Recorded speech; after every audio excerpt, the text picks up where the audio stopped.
column on Is America Going to Pot? Talking to Pat Buchanan. He's our guest this half hour. Is America going to pot? Of course, we have pot legalization, marijuana in Colorado and Washington State, I think it is. I think so. Anyway, what's your point of this column here? Well, the point of the problem is there's no doubt that in most of the polls, and I assume that they're accurate, that a majority of young people, I think, probably up to 29, think that, marijuana is it's just like alcohol, and it ought to be legalized, and it's even less dangerous than alcohol, and we ought to legalize it. And they're moving from medical marijuana to legalizing its sale and production and growing marijuana here in the United States. And my view of that is, a country that's doing that, it seems to me, is headed straight downhill because there's no other purpose for this marijuana drug than to get high.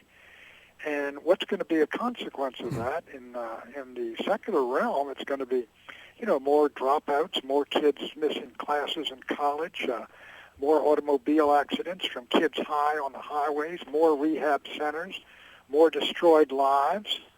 What is the benefit to society of legalizing a narcotic like that? People, they say, the people that are for it say, well, you all have alcohol, And there's no doubt we went through a 15-year period where we tried to outlaw that. The motivation might have been high, but it proved to be a disaster. But how does legalizing another narcotic? And after that, cocaine's going to be right behind it. Mm-hmm. And if this is where the society is going, you're not going to have a great society or a good society, in my judgment, if this is the direction in which we're going. But it is part, fellas, it is part of a movement which to legalize, basically to overturn what was the transvaluation of all values. And frankly, it's being victorious. It used to be, as I said in my column there, they now outlaw smoking in Irish bars in New York, but it's legal to smoke marijuana in Colorado. Yeah, I know. This isn't the America I grew up in. World turned upside down here. Go ahead, Ray. You had a question for Pat? Pat, in your column, I think you're very rightly taking this question of legalization of pot, not just as the issue itself, but it is telling us something about where we are going morally and spiritually. You actually asked the question, what does this tell us in the bigger picture about our country? It's not necessarily a positive thing, is it?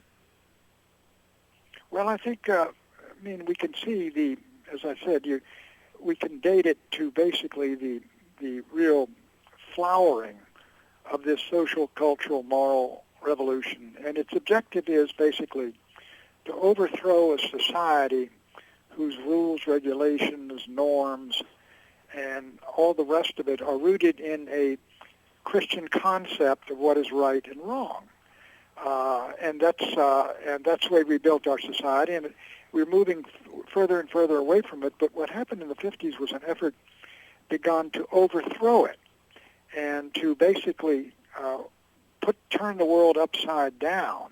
Whereas before, for example, say homosexuality was deeply was people recoiled from it and they said it was wrong, and that was the way society structured its laws and its rules and its regulations.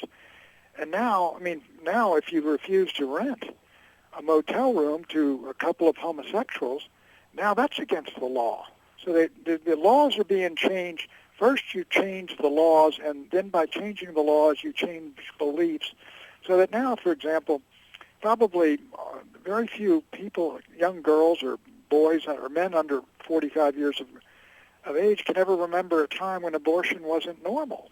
It wasn't just a part of the way of life. And I think this is going on, and the same is true increasingly of narcotics and of promiscuity and of divorce and of all of these things which were considered before. Many things were considered vices, and they were outlawed or they were criminalized or they were condemned by society, are now embraced as something that is good. And so this is part of this whole, if you will, social, moral, cultural revolution. And politically, when I was with Nixon, I've just finished a book on Nixon, incidentally, about his comeback called The Greatest Comeback in 65, 66, 67, 68, when I was with him. And we came back from that Goldwater defeat and captured the presidency and then won 49 states. we use that as a foil and declaimed against it and spoke against it and spoke up for the silent majority in Middle America and traditional Christianity. But now a campaign like that, many states you will lose. Talking to Pat Buchanan, and you can read. Is the book out there? You're talking about Nixon? It's going to be out in July. It's called The Greatest Comeback: How Richard Nixon Rose from His Political Grave to Create the New Majority. Buchanan.org, Buchanan.org. Pat, we appreciate the visit today and fascinating the conversation, and we look forward to talking to you again real soon. Best wishes. Well, delighted, fellas. I'm sorry I went on so long about some of these subjects. That's all right. We asked and you answered. Thank you so much. Appreciate it. Righto, bye-bye. All right.